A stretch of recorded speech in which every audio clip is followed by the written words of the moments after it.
Mantan tentara Israel Ronen Skaletsky, saya anti Zionis.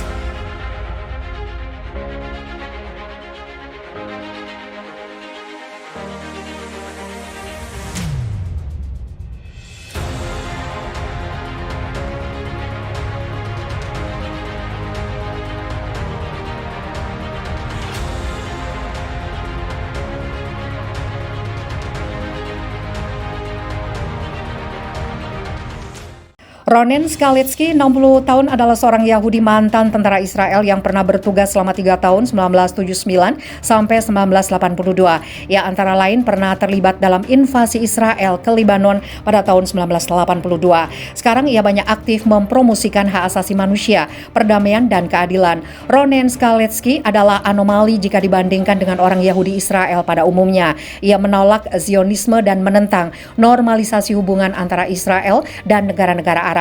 Maka ia juga mendukung posisi resmi pemerintah Indonesia yang tidak akan pernah membuka hubungan diplomatik dengan Israel hingga negara Palestina merdeka, damai, dan mendapatkan hak-haknya.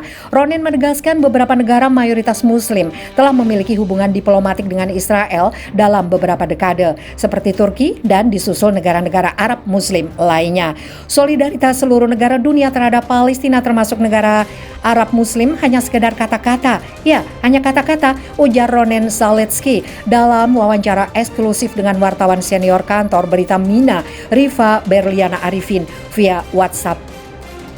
Saya bertugas di artileri Israel Defense Force dari 1979 hingga 1982. Tugas saya adalah menghitung parameter penembakan dengan menggunakan data geofisika.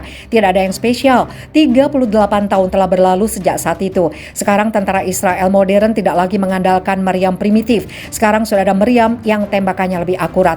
Maka saya pribadi berpikir menggunakan meriam saat ini dalam perang di pemukiman adalah kejahatan perang, terutama bila ada senjata yang jauh lebih akurat tersedia. Mereka yang memiliki tentara modern yang menggunakan meriam di perkotaan tidak terlalu peduli dengan kehidupan sipil. Saya berharap ICC, Mahkamah Pidana Internasional, akan mengadili semua penjahat perang dari Israel, Hamas, dan Jihad Islam. Saya berharap komunitas internasional akan menemukan cara untuk memaksa rezim Israel mendapat satu atau dua solusi negara berdasarkan hak asasi manusia dan hukum internasional.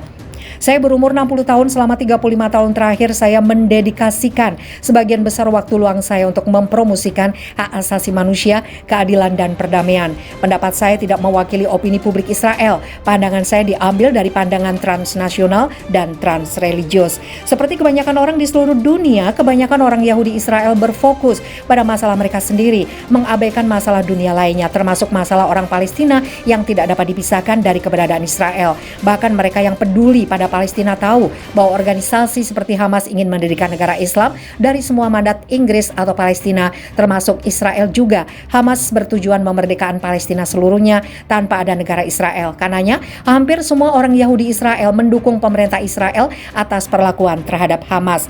Ada minoritas kecil yang membedakan antara Hamas dan penduduk Gaza dan merasa kasihan pada penduduk sipil. Saya anti-Zionis, saya tidak memiliki pandangan yang sama dengan kebanyakan orang Israel. Saya bertugas di IDF selama Perang Lebanon pertama 1982, secara pasif menolak mendukung aktivis militer apapun selama perang. Belakangan pandangan saya berubah total dari pandangan yang saya dapatkan dari pendidikan di lembaga agama ultra-Zionis. Kebanyakan orang Yahudi Israel berpikir bahwa Israel dapat menaklukkan jalur Gaza, menyingkirkan Hamas, tapi itu akan memakan banyak nyawa tentara Israel. Mereka juga percaya kubah besi atau Iron Dome, sistem pertahanan udara Israel, dapat melakukan tugasnya dengan baik, sehingga mereka tidak memiliki masalah untuk berdiam diri beberapa tahun saat adanya perang. Seorang pejabat militer senior rezim Zionis memperingatkan tentang kelemahan pasukan darat Israel terhadap gerakan perlawanan Islam Palestina Hamas dan gerakan Jihad Islam Palestina. Menurut Pusat Informasi Palestina, Brigjen Yitzhak Brik, Jenderal Pasukan Cadangan Militer Rezim Zionis, menggambarkan kebijakan para pemimpin Israel berdasarkan pada referensi penggunaan angkatan udara dan juga mengabaikan pengembangan atau kemampuan yang ada dari pasukan darat. Pendekatan ataupun pendekatan demikian sangat berbahaya, ujar Jenderal Zionis ini. Berbagai konflik dengan Hamas dan Jihad Islam di Gaza telah menyebabkan kemunduran Israel dan hilangnya kekuatan tentara untuk melakukan manuver darat atau bertindak di beberapa front tanpa kerugian ekonomi dan sosial bagi para pemukim, tegasnya. Jenderal rezim Zionis ini menuduh para pemimpin politik dan komandan militer Israel mengabaikan kekuatan darat tentaranya karena takut akan kerusakan dan juga korban manusia.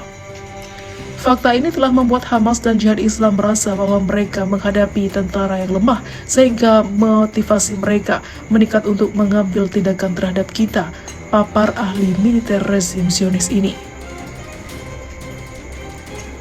Kurang dari sebulan yang lalu, Al Jazeera menunjukkan kelemahan internal rezim Zionis dalam sebuah laporannya.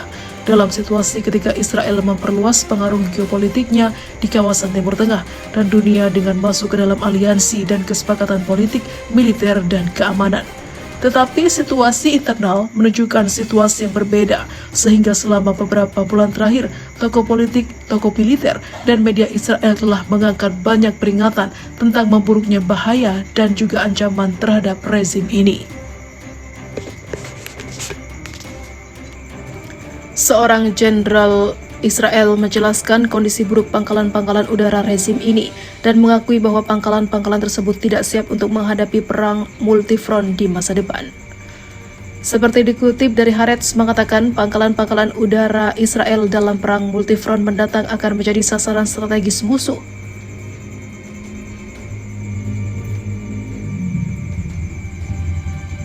Rudal-rudal presisi berjarak tempuh sekian ratus kilometer akan ditembakkan dalam perang mendatang. Begitu juga drone-drone akan menyasar pangkalan-pangkalan Israel dari jarak beberapa ratus kilometer. Ia juga menambahkan Angkatan Udara Israel tidak siap untuk menghadapi perang ini. Inilah kenyataan yang ada. Israel hanya menakut-nakuti, bahkan Amerika tak berkutik untuk memberikan bantuan lebih kepada rezim Zionis. Ditambah dengan minimnya fasilitas di pangkalan-pangkalan itu dari sisi sumber daya manusia dan juga peralatan untuk menjamin berlanjutnya peperangan multifront akan cepat usang. Jenderal Israel itu juga menegaskan sebagian besar divisi yang ada di pangkalan-pangkalan udara Israel hari itu sedang mengalami keruntuhan. Tidak ada tanggung jawab, tidak ada sarana untuk mematikan api, dan hampir tidak ada satupun ambulans dan kendaraan transportasi, serta kendaraan yang lainnya. Militer Israel tidak siap memasuki perang yang akan datang. Pada saat yang sama, para komandan serta pejabat militer tidak memperhatikan kelangkaan dan permasalahan yang ada di angkatan bersenjata, pungkasnya.